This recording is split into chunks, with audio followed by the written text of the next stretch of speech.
Les cadres de l'administration en études reprennent le chemin des classes. Le début des activités pédagogiques dans les grandes écoles et centres de formation professionnelle a été marqué par une rentrée harmonisée à laquelle a pris part le chef du gouvernement.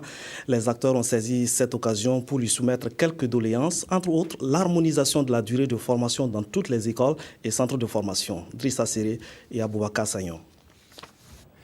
Ce 13 octobre marque le début effectif des cours à l'École nationale d'administration et de magistrature, ENAM, à l'École nationale des régies financières, ENAREF, à l'Institut des sciences et techniques de l'information et de la communication, ISTIC, ainsi que dans toutes les écoles et centres de formation professionnelle de l'État.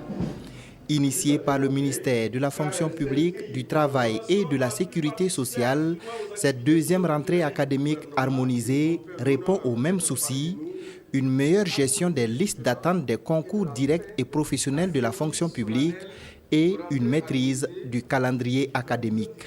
À partir d'aujourd'hui, 13 octobre, on peut envisager dans 2 semaines de faire appel à la liste d'attente. J'invite par conséquent tous les candidats admis à bien vouloir se présenter dans les écoles où ils ont été admis. Bien entendu, à partir de là, chaque école et centre de formation professionnelle s'organise sur la base de son propre calendrier pour mener le reste de l'année. En principe, la cérémonie d'aujourd'hui doit donner plus de facilité et de coordination. Par la voix du docteur Amadou Nebilma Yaro et du président de la coordination des écoles publiques professionnelles, les acteurs ont fait part de certaines préoccupations, à savoir l'harmonisation de la durée de la formation dans les cycles A et le statut des enseignants. Ce sont là aussi des questions essentielles aux yeux du gouvernement.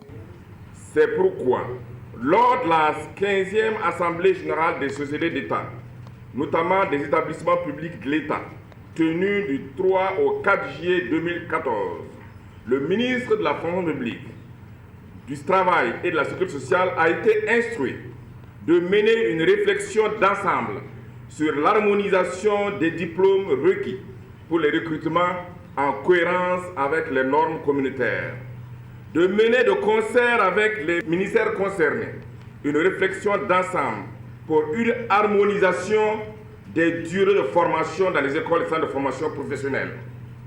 Explorer les solutions aux problèmes de manque d'enseignants permanents. Monsieur le ministre, je ne doute pas qu'en collaboration avec tous les autres acteurs concernés, vous me soumettrez très bientôt une évaluation de ces questions, puisque je me rends compte ce matin qu'une fois de plus, la question de l'harmonisation de la durée de la formation a été posée.